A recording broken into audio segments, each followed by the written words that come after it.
Good morning, good evening, good afternoon, everybody out there in podcast land. You are in tune to another episode of Intrinsic Motivation from a Homie's Perspective. This is Hamza, and as always, I am super excited. Really excited to speak with our guest today. She is a certified professional tarot reader. She's a certified psychic, a trained medium, and an ordained minister. And those that know me know that I really love listening or reading and meeting Robert Schwartz through his series, Your Soul's Plan and Your Soul's Gift. She was actually showcased, her work was showcased in his series, and she was highlighting her ability to retrieve clients' past lives and details. She has over 40 years experience, and her abilities include spiritual and intuitive counseling, past life retrieval and analysis, mediumship, and spirit guide conferences, including speaking with one's soul. She does this all over the U.S. and Canada, and after this COVID-19 is lifted, she'll also go back to one-on-one sessions with clients worldwide. She's also the author of Clean Out Your Life Closet and The Psychic Yellow Brick Road. Without further ado, I'd like to welcome Corbie Mitleid to the podcast. Welcome, Corbie. It's lovely to be here. Talking to anybody that doesn't live with me is a treat these days. A little cabin fever, maybe? Oh, just a schnoit, yeah. One thing that you don't know before we get started is that we are somewhat, I guess in other times we would have been neighbors. I went to Delran High School for the first 2 years, and I know that is near Cherry Hill, where you're from. It is, though I am up in upstate New York now. Schoharie County is 32,000 people and a bunch of cows and sheep. And for a girl who grew up in Cherry Hill, trust me, it's a different planet. Oh, well, you know what? I'm in Atlanta, Georgia, and it is definitely a different planet down here from New Jersey. I used to live in Mayretta, and I can still give directions from the Big Chicken. Oh, I live 20 minutes from the Big Chicken. Well, who knew? Anybody who's listening, if you ever go to the greater Atlanta area, there is a KFC there that has a 100-foot KFC chicken on its building, and the beak moves and the eyes rolls around. And so everybody in that area always gives driving directions about where it is from the Big Chicken. That's how you know if somebody really lived in Atlanta. Absolutely. And Corbie, you weren't talking about a friend of mine named Mayretta. I think the pronunciation is Marietta, but people here say Mayretta. That's right. They do. They do. So glad to have you on. Tiny world. World. Yes. Actually, I do have to ask you, since you do know about Mayretta, are you familiar with the Metaphysical Mile here in Atlanta?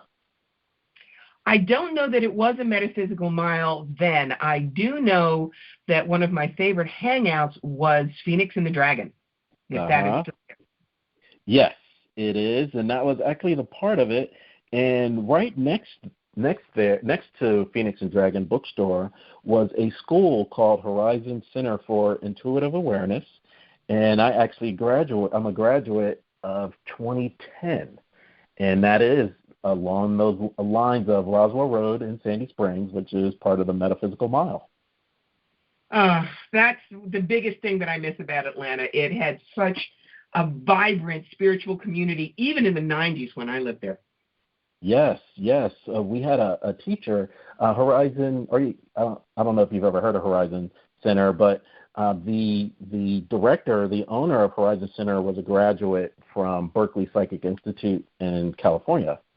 Wow. And so we had some teachers that were coming from Berkeley, and they had moved to, I want to say Carrollton or something. And it wasn't in the Metaphysical Mile, so within the next month they moved closer to Phoenix and Dragon so they could be in the energy. Get to the business center, you bet. So, that's good memories. Thank you for those. Yes, indeed. I guess my first question is, it was the first of 4, so did you partake in any festivities last night for this pink supermoon? No, unfortunately, we had lots of clouds, and so we couldn't see a darn thing. I did work with a friend of mine on doing some protection stuff for the environs for the coronavirus, but that's about all we could do. The rest of it was just gray and rain. Well, we have 3 more, so you'll definitely get your chance. Well, since you were on the Breakthrough series with Your Soul's Plan, I guess I want to start there, Robert Schwartz. Could you, just for the audience aspect, could you talk about Your Soul's Plan and then talk about how that goes into what you provide as far as past lives and its relationship to Our Soul's Plan? Oh, sure. The thing that I explain to people is everybody has this mistaken idea. Karma is carrot and stick. It's good karma and bad karma. Wow, that person had cancer. She must have been bad. No. Karma is actually 5 things. It's unbalanced energy, which is a neutral, healing, service, contrast. You want to learn about abundance, you have to be both rich and poor in different lives, and healing of beliefs. When you understand that, then you can recognize that sometimes the challenges that people have are pre-planned and they serve a great purpose. One of the examples that I use, there was a little boy, I think, the turn of the 21st century, his name was Matty Stepanek, and he wrote some beautiful, beautiful poetry. He was on Oprah. He was obviously way beyond his years and his body. He died very young. People would say why? Perhaps because he did that as service, because concentrating that brilliant mind and giving heart in a few years when he was young made more of an impression than if he had lived until he was 85. And these things don't get done to us. We determine these in the pre-birth planning session that we have with our guides before we get here. In the Soul's Plan and the book Your Soul's Gift, which was the second, there are only 2 of us that were in both of them for Rob. And one of them was my dear friend and colleague, Stacy Wells, and I introduced her to Rob and me. And we are, I believe, the only 2 who are still doing active work as we did in the books for clients. Stacy is what I call the brilliant technical surgeon.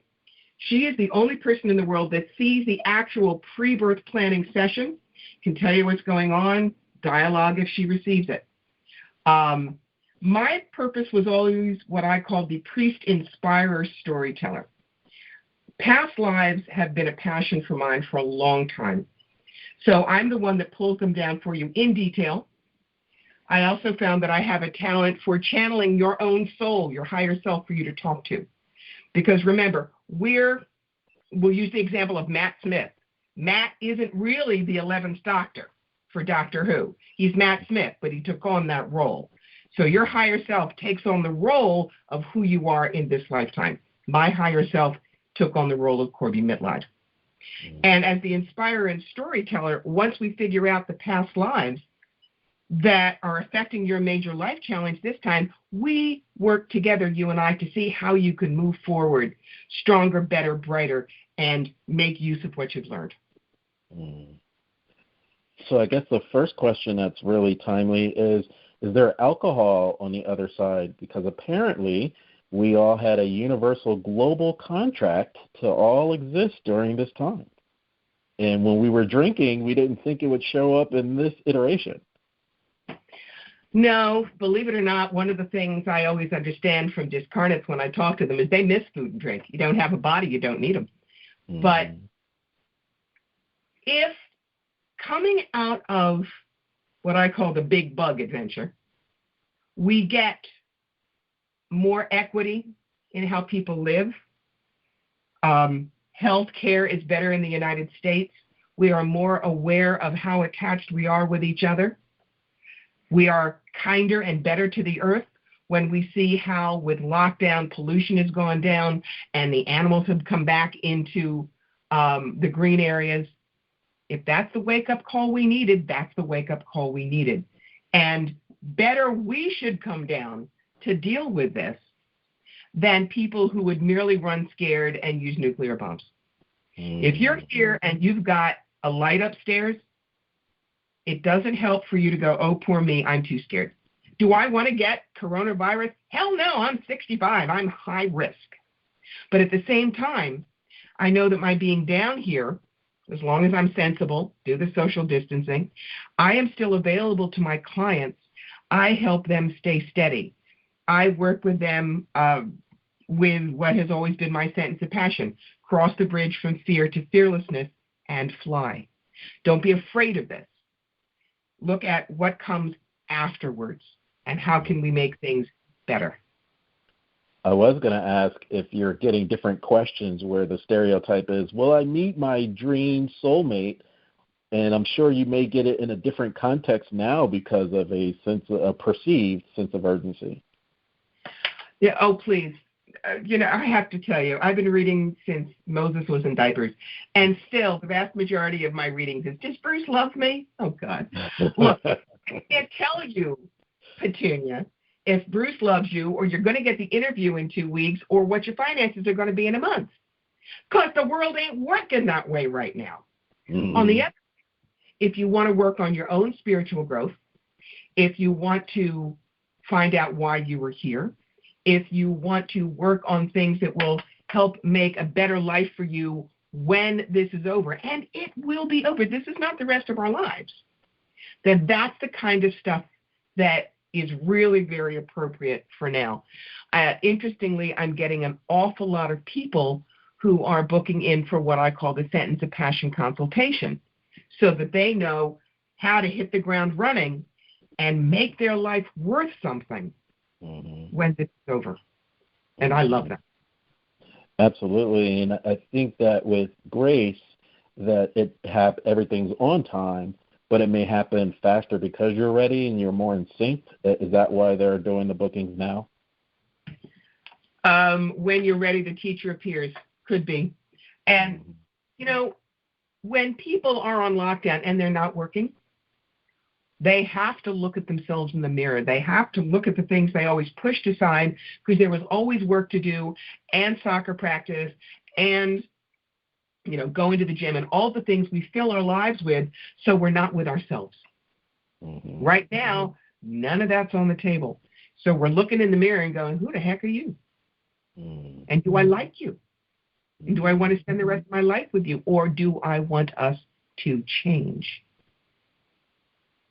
So going to the movies is kind of a double-edged, not physically going to the movies since they're closed, but before a movie starts, it always says that silence is golden. And you said we're so busy that we were afraid of that silence that we now have to face. Yes. It's one of the reasons people panic when they have nothing to do. Part of it is guilty because, I'm supposed to be working all the time. And one of the memes that's going around is, if you don't do this and this and this and this, obviously it wasn't you didn't have time, you didn't have the drive. No.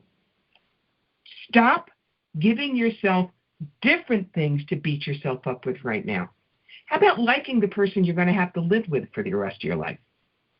How about finding out, am I the same person I was when I was 36 now that I'm 65 or not? And who do I want to be for the next 15, 20 years I've got? Mm-hmm. When you say that, I mean, especially when we're in the middle of it, it sounds phenomenal, Corbie, I have to tell you. But I have to ask a correlation. So in 2020, I would say this is the maybe third or fourth major upheaval. So the first in the last 20 years was 9/11. I remember the 9/11 babies. I remember a lot of kumbaya, no honking horns if you live in New York or Atlanta. But 6 weeks later, we kind of went back to the status quo. Do you feel that this time will be different? This time has to be different because there is not one country in the world that doesn't have the virus where people are not dying. So 9/11, if you lived in Montana, you could look at it and say, geez, look at New York. You could look in, you could be in London and go, oh my God, look what happened to the United States. There is no escaping coronavirus, just like there's no escaping the Black Plague. There was no escaping the Spanish flu in 1918. These are things that touch everybody, whether you get it yourself, whether you know people with it, whether you simply see the horrific images on television. Mm-hmm. And it's not like the Vietnam War where I'm never going to go to Vietnam. The virus comes to you.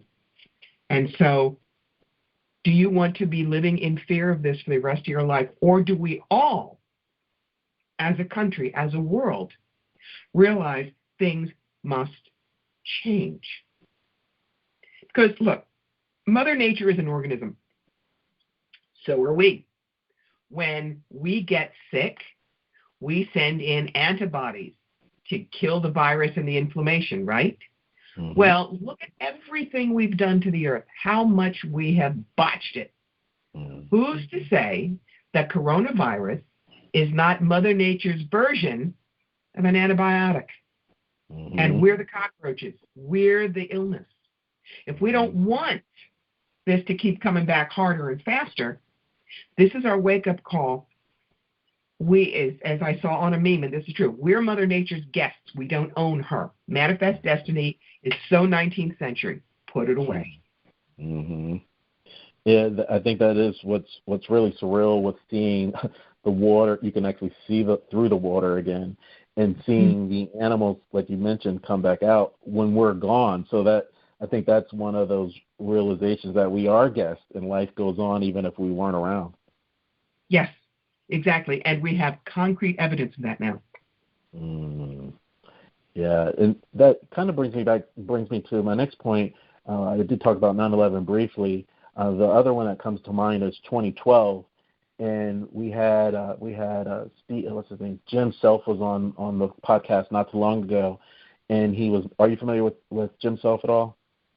A little bit, but I would listen if you told me a little more. Sure, no problem. So anyway, he was talking about years, and he was saying that 2012, a lot of people in 2012 kind of compared it to Y2K. Like, oh, there's all this fear, and then 2000 came and there's no big change. And then a lot of people were, oh, it's the end of the Mayan calendar. And then on the surface, it felt like nothing changed. However, there was a lot of individual change, at least for people that I've spoken with the past couple of years on the podcast. And so Jim Self was saying that, yes, there was a change in 2012. And if we look at that at the beginning, 2020 is actually year 8. And so in 2012, a lot of people had some upheaval, but then they came into this type of world where they were learning about, there's other things outside of what I see with my own 2 eyes.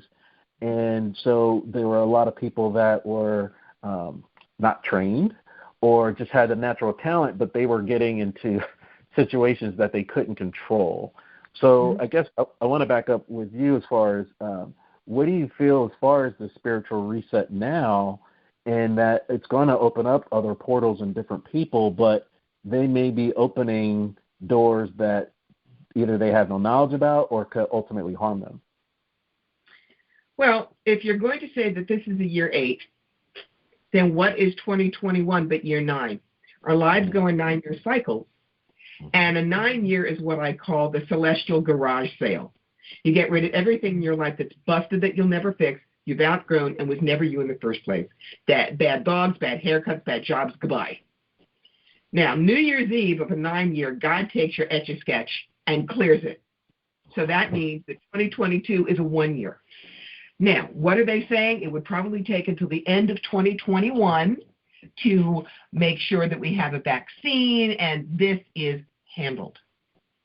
So this makes perfect sense.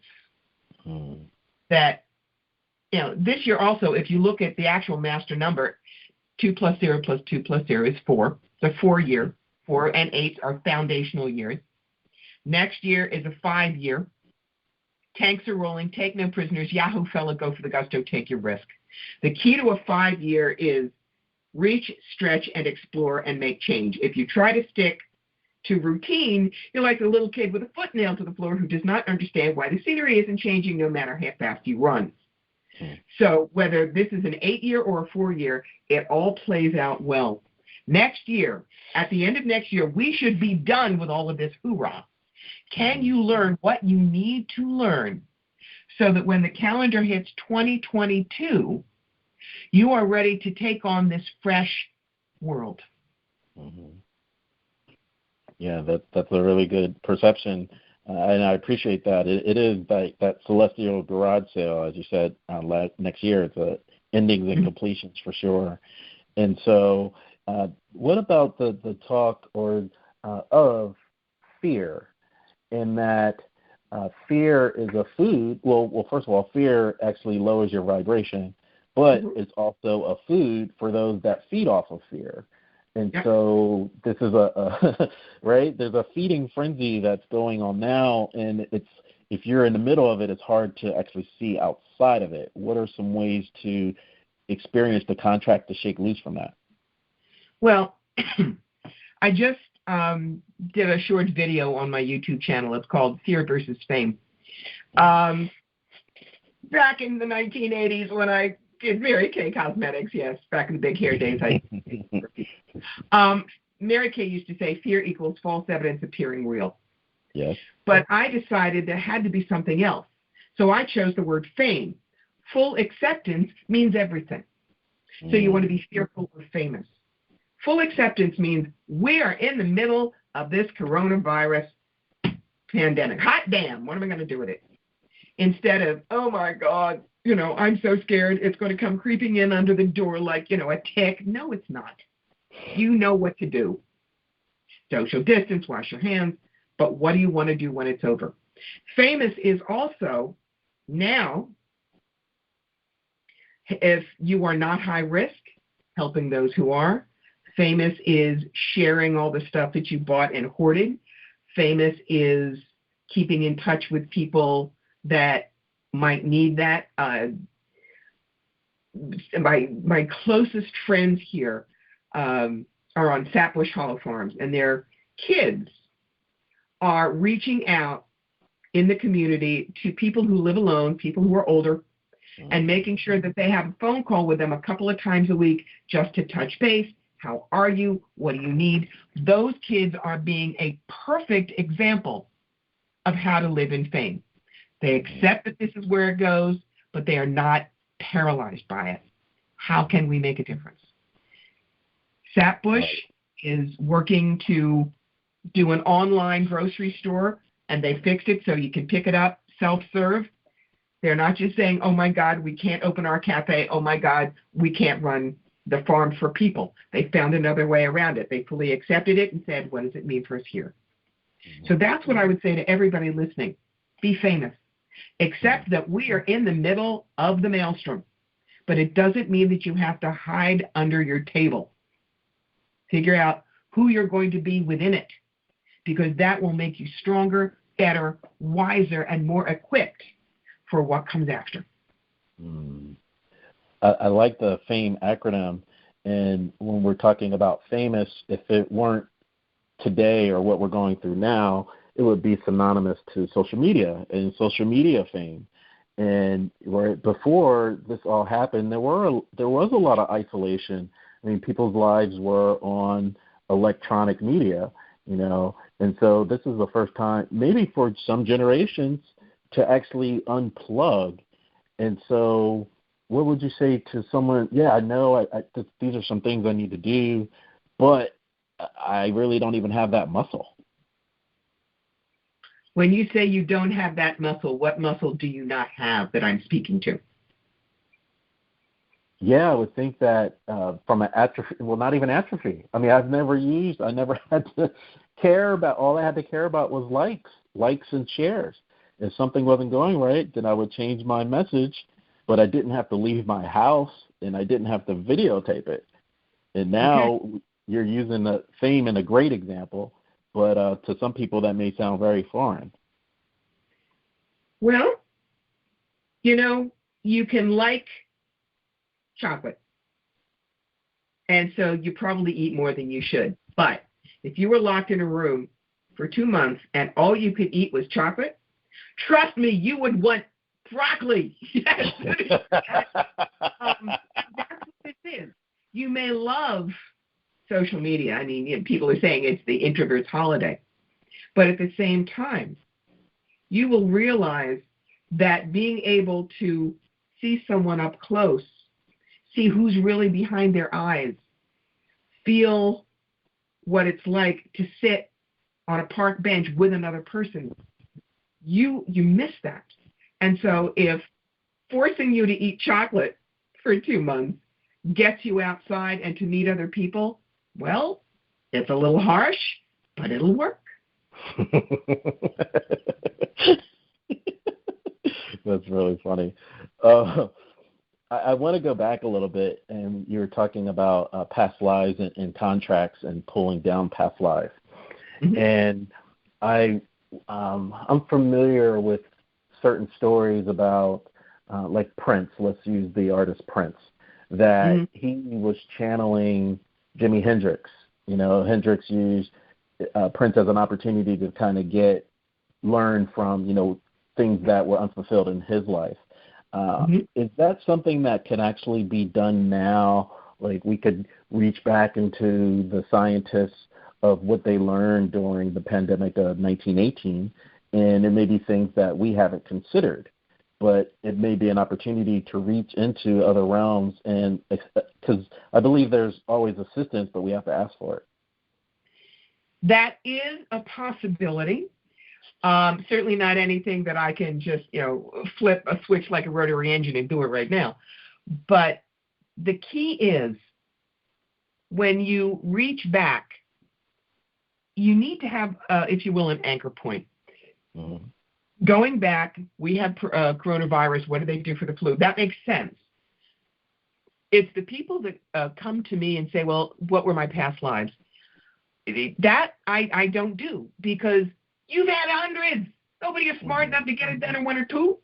And I could take a past life from 1642 Switzerland that was absolutely accurate. And if you had no touch point in this life, you'd look at me and go, yes, so why should I believe?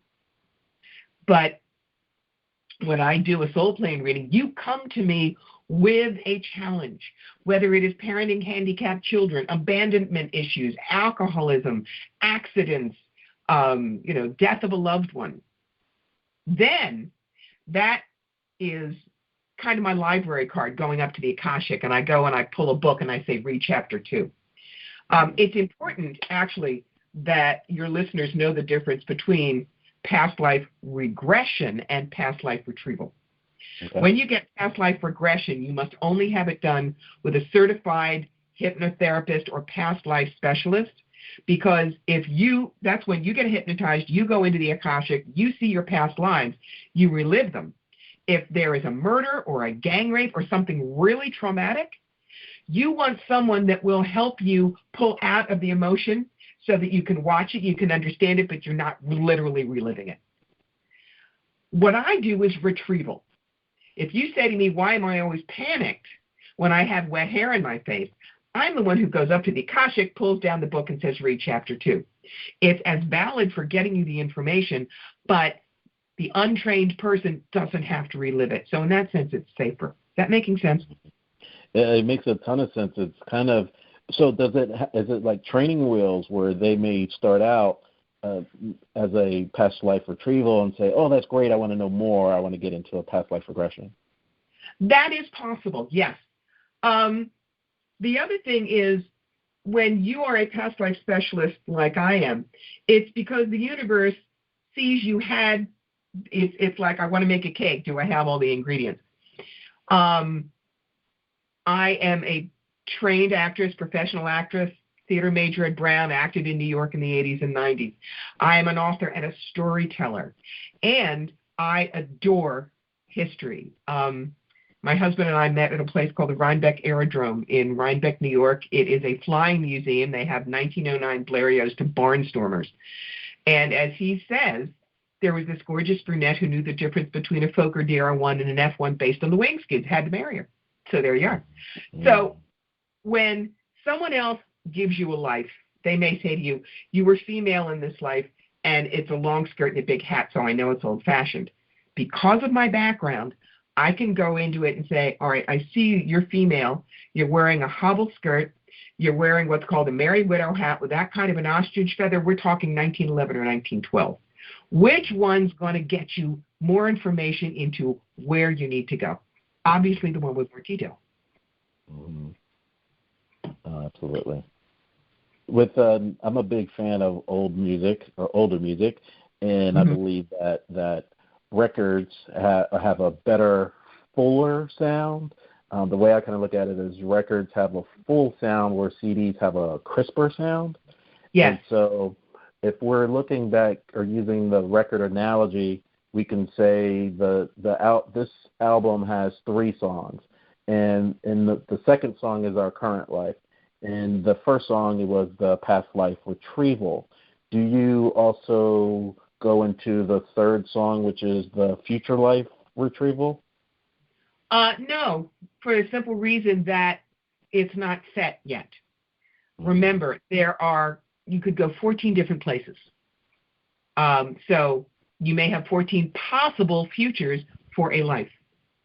When I go back into a past life, there is a direct thread that contacts what you're dealing with now from then. And sometimes it's more than one life. So, besides, people always want to know the future. It's why there are fortune tellers. But remember that we came down here to learn free will.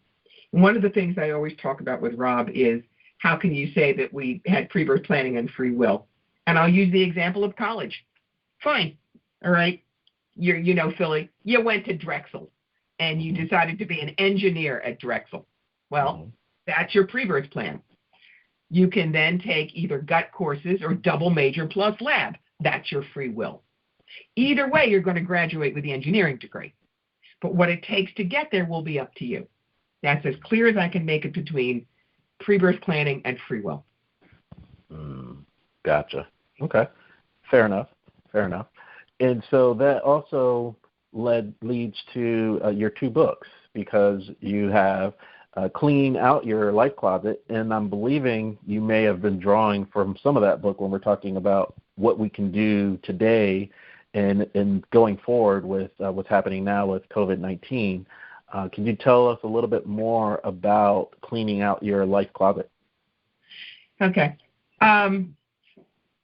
There's not one person out there who hasn't bought at least one self-help book in their life. And it's got a cool cover and a sexy title, and they flip through in Barnes & Noble and they read 2 pages and say, wow, this looks good.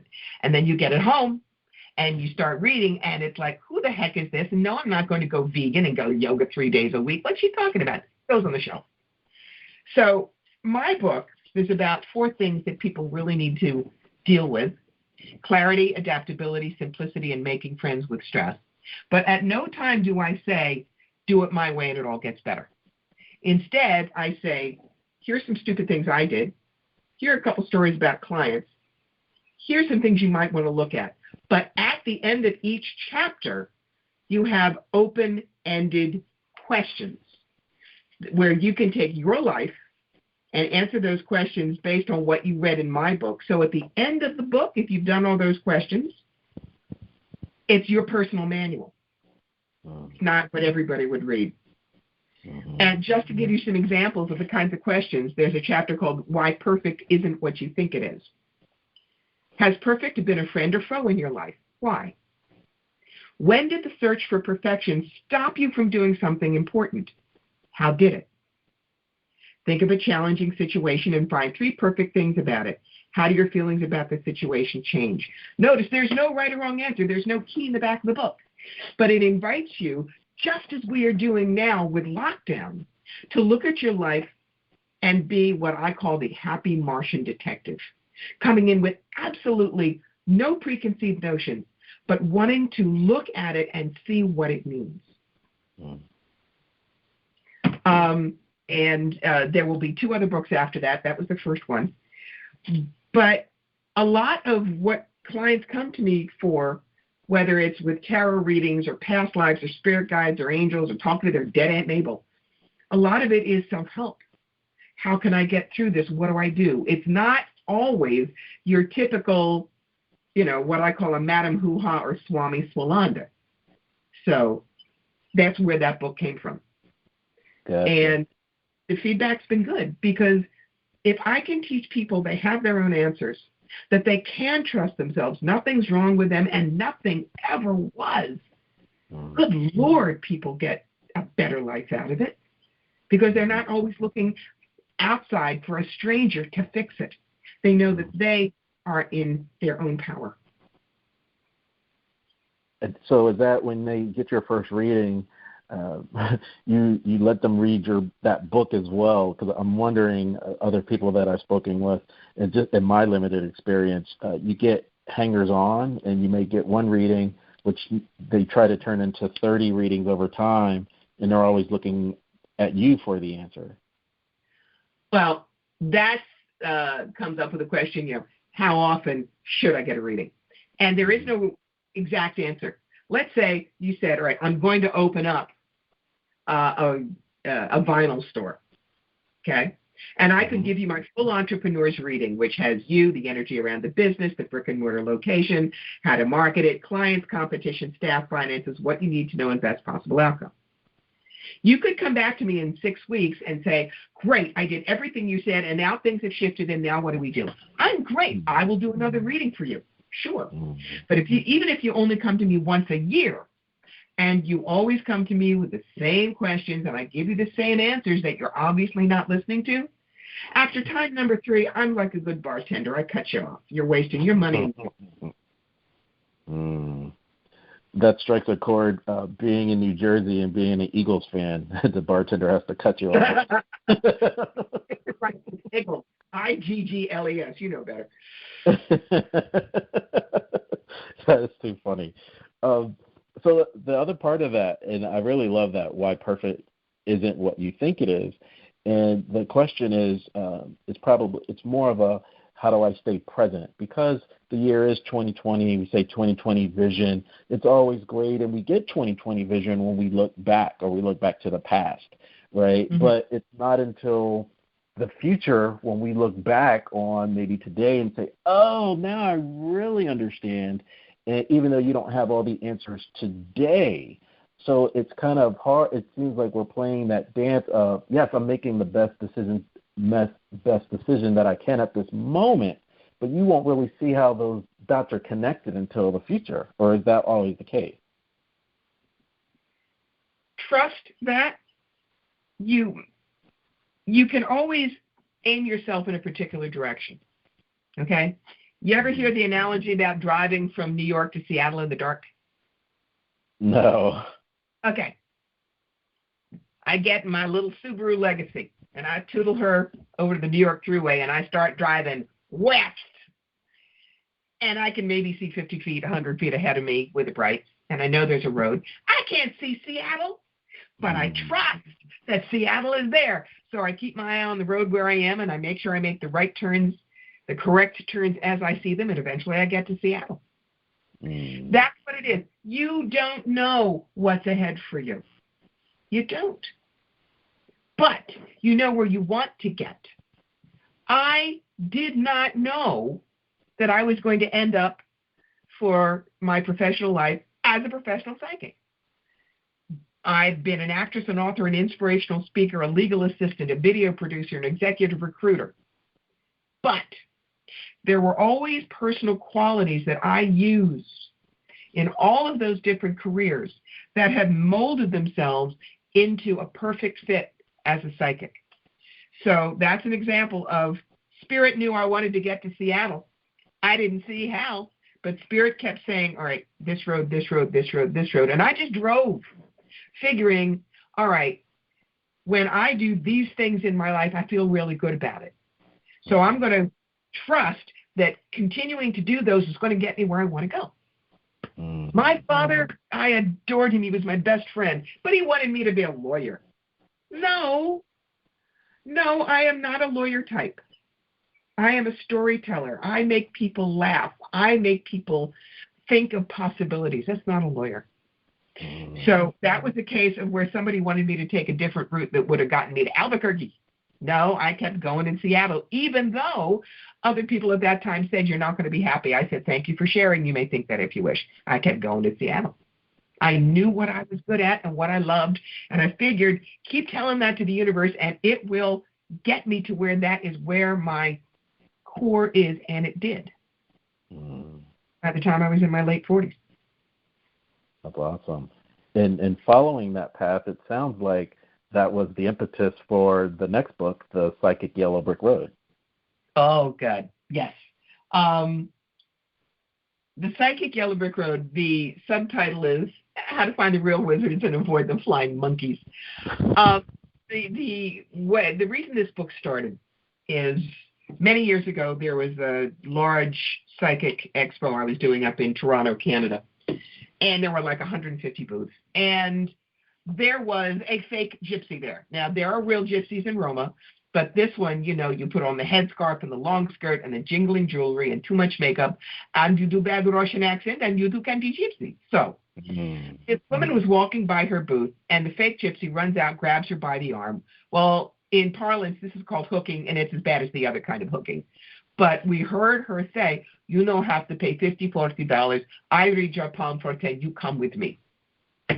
Drags the woman into her booth. 20 minutes later, we see that woman leaving, crying hysterically, so a lot of us went over. And apparently, she was told by the gypsy, you have a family curse. How many in your family? 4. You have dog? $50 every family member, 25 per dog. He's small. We can sing.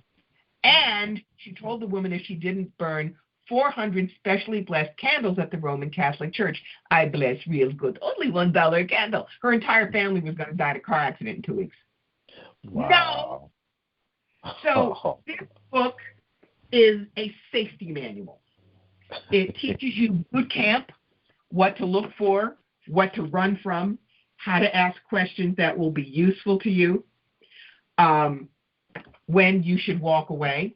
Has a little bit about spirit guides and angels and mediumship and channeling. And, of course, the last chapter is, can I do this too? Of course you can. We're all wired like the same house plan. You can do what I do. The feedback's been really good. And what I have especially loved, which surprised me, a lot of psychics who read it say, I wish I'd had this book when I was starting to work publicly, because I would have known better what to expect. So in that sense, it's a manual both for people who want to have readings themselves or do them. But the tagline in this book is very simple. Good psychic guidance isn't art. Don't settle for a forgery. And I don't care if people read that and they never come to me. If that means they can go to, you know, Betsy or Cindy or Bruce and have a good reading with them, then I'm happy. Because when you learn to trust intuitives, psychics, all boats rise. We're all given a better reputation. When you talk about forgery, and if you're getting a reading, or let's just say you're having communication during a channel, how do you determine if you wanna speak with Elon Musk, what's his name? Elon Musk. Instead, you're speaking with Elon Trusk. How do you work through the forgery? I don't channel live people. I channel dead people.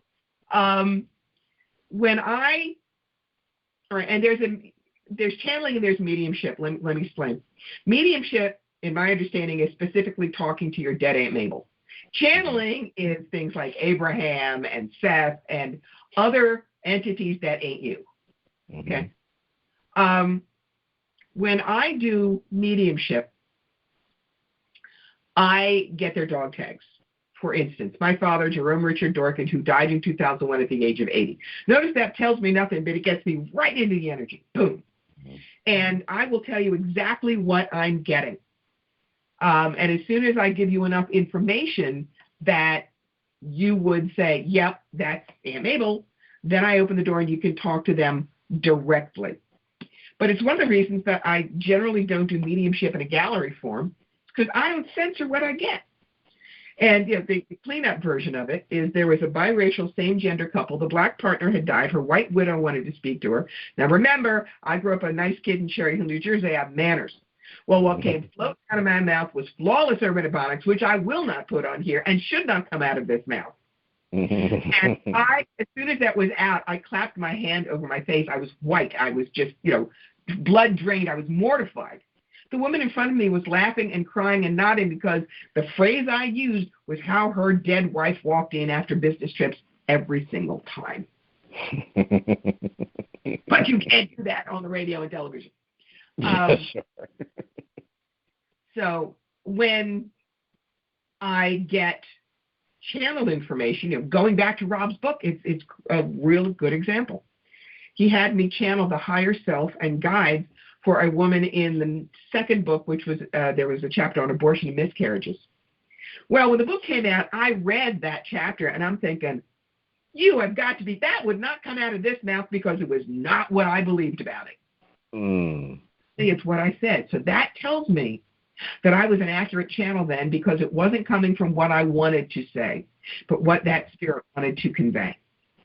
Sometimes that's how it happens. It ain't what you would say, but it's what needed to be said at that time. Would you also say that it was going with the flow versus our logical mind trying to filter what's coming through? Oh, yeah. When I do channeling, basically my here and now mind goes upstairs, sits on a park bench, and reads a magazine. I will not remember what I said. But that's okay, because that way I'm not trying to fix it. At the same time, I'm going to bounce back to mediumship. Don't come in here thinking I have to give you what your grandfather called you in third grade as a nickname, because then you won't be satisfied unless I do it, and that puts pressure on me to perform like a trick pony. Example, my father had this wonderful basso profundo voice, and whenever he called his nieces or nephews, the grandchildren, he would always start out with, "This is the mysterious stranger," and they'd giggle and hi, Uncle Jerry, and they got their father. But Dad has never come in with the mysterious stranger for me. There are other things, and that's fine. So if I give you the emotional stuff that's correct, if I give you expressions that are correct, if I give you a sentence that makes sense, don't say, no, you have to say that he called me Pinky Winky, because I probably won't do it. Have you ever had any instances where, I want to speak with Uncle Jerry, but my neighbor down the street had come through instead because there was a certain message that needed to come through at that time? Occasionally, yeah. How do people respond to that because they want to hear from Cousin Jerry? Well, if you're trying to talk to Jerry and I give you 4 things and you go, that sounds like my neighbor, Mrs. Ford, then I'll say, well, we'll try to get Jerry in a minute, but apparently Mrs. Ford wants to talk to you. Are you okay with that? And if you say yes, and I open up to Mrs. Ford. If you say no, I say, Mrs. Ford, I'm really sorry, but I cannot bring you in, and we keep trying to get Jerry. But remember, we are not dial-a-dead. We cannot guarantee we're going to get you dead people. And it doesn't mean that we don't love you, and it doesn't mean that we're not any good. And I explain this to people with the analogy of a computer. You sit down at a computer, and it's a good computer, and you're a good computer operator, and you want to get on the internet, but it's just not happening. Now, does that mean all of a sudden you're not a good computer operator? No. You know how these things work. You're competent. That hasn't changed. Does it mean the computer isn't any good? Not necessarily. If every other function is working, the wiring is sound, and it's plugged in, it's the connection to the internet that's offline. They don't sit by the phone up there waiting to talk with you. Maybe they're doing a field trip up there. So, I'm again later. Using the analogy of the computer, it made me think of spam email. And when you're not, it looks like a legitimate link that you're going to click on, but when you click on a site that'll open up that you're not supposed to go to or things like that. Ouija boards are spam, let me tell you. But I always ask people, who here has ever played with a Ouija board? And a lot of hands go up, and I just look at them and roll my eyes, and I say, my darlings, playing with a Ouija board when you don't know how to ground, center, and shield It's like opening your door in a strange neighborhood and yelling free beer. You don't know who the hell is out there, but they heard you when you're coming, okay? Yes, Jane Roberts got Seth with a Ouija board, but I have had to deal with two hysterical, terrified teenagers who put their hands on a planchette and said, who's there, without any guarding whatsoever. And what came through spelled backwards very fast was, I have an axe and I'm here to kill you. Now, that's not their Uncle Danny. And everybody who says, oh, well, Ouija board's in a toy store, how dangerous can it be? I always just look at the audience and say, okay, who here has a child or a grandchild under 10? And, hands go up, and I pick one. What's his name? His name's Billy. All right, fine. Billy comes and says, all right, I got all A's on my report card, and you promised I could pick out any toy I want, and there's what everybody has, and this, so that he drags you over. And there's a box that says, my first chainsaw.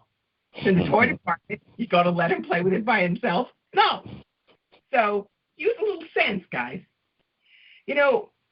Tarot cards and scrying bowls and crystal balls, they are truly all neutrals.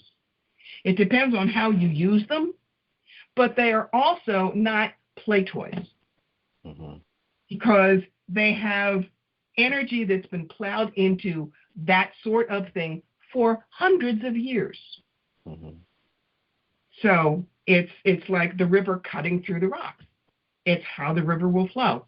If you know how to ground, center, and shield, which is basic boot camp, you can use those things. But always use it with a little skepticism. If you're just starting this, you have a journal and you write down, this is what I got. It came true or it didn't come true. I acted on it or I didn't. And you will start seeing when you're accurate, when you're not, and what specific talents you have. Maybe crystal ball isn't for you, but you really resonate with tarot cards.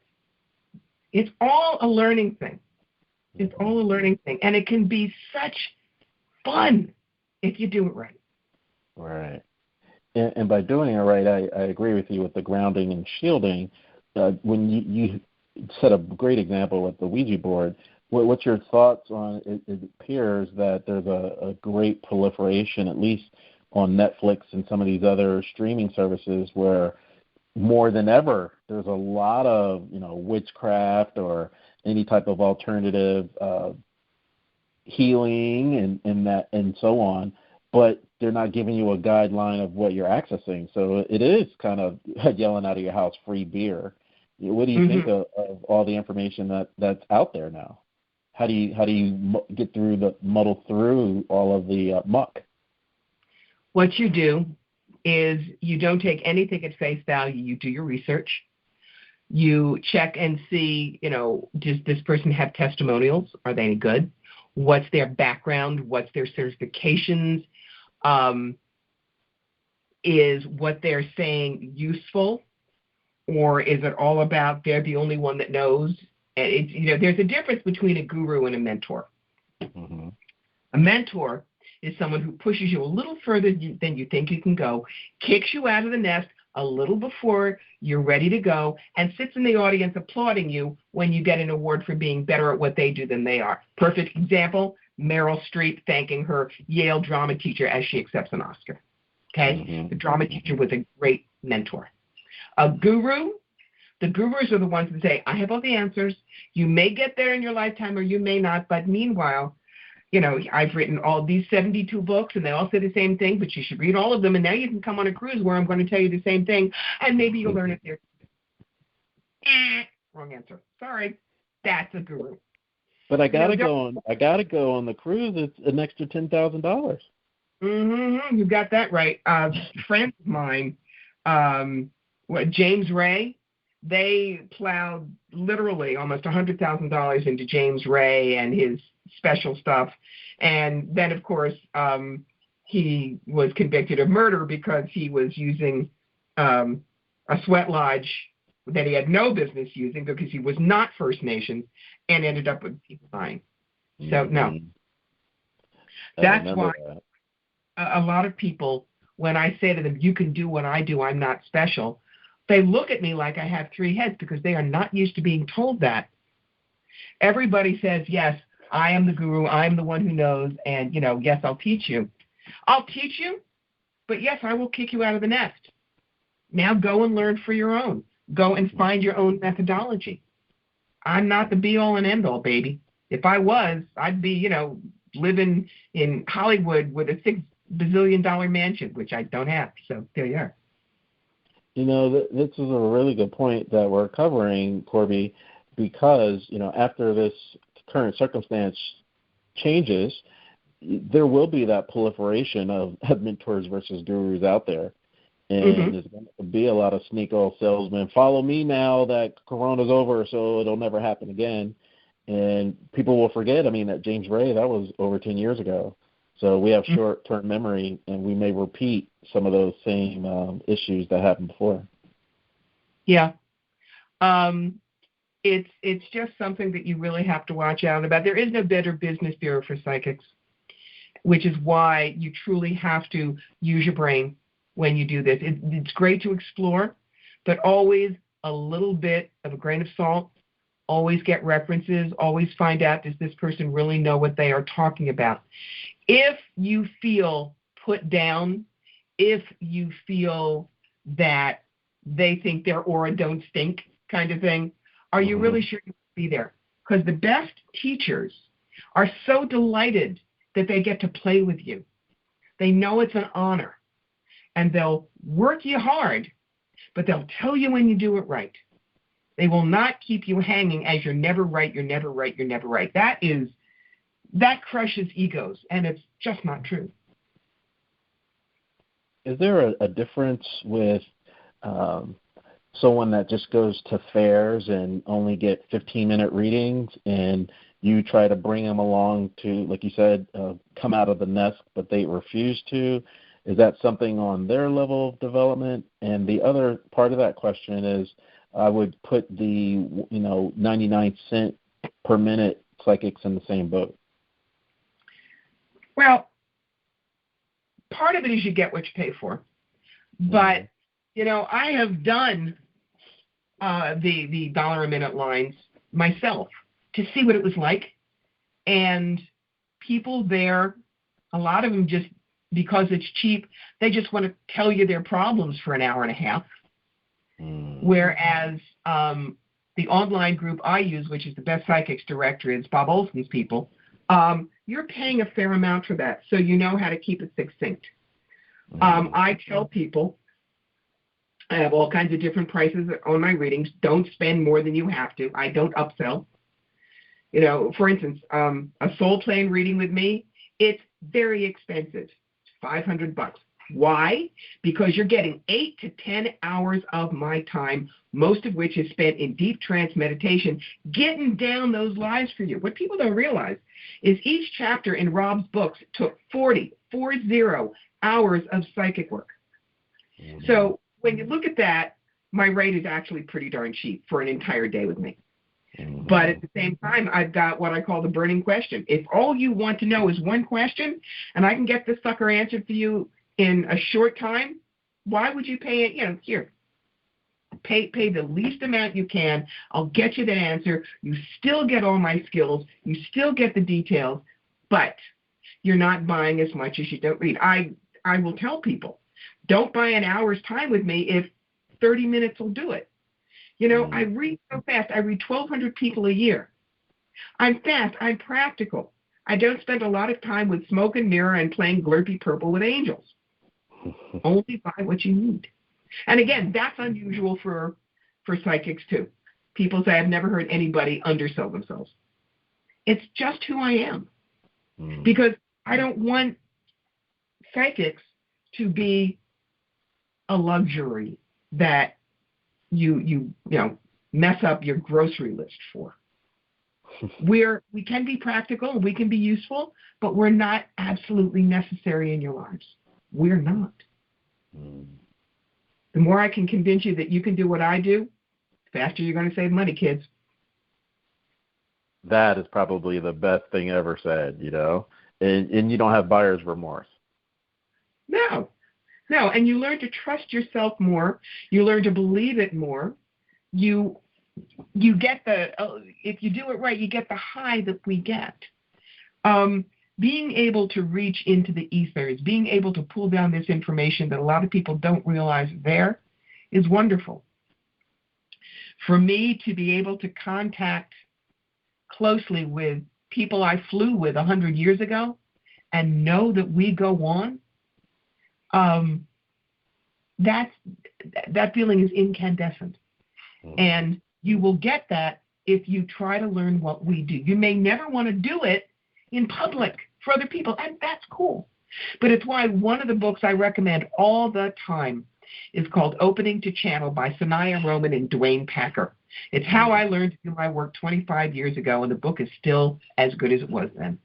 Mm-hmm. Absolutely. That's a must-have. That book is a must-have for sure. And once they get that book and they want to know more information, they want to get in touch with you either for one-on-one or your speaking engagements. How would they do so? Oh, God, you can't not find me. My website is CorbieMitleid.com. You can find me on Facebook at FireThroughSpirit.com. You can find my YouTube channel, Corbie Mitleid. You can find me on Instagram and Pinterest and Twitter, all Corbie Mitleid. Awesome. You're all over the internet for sure. Oh, yeah.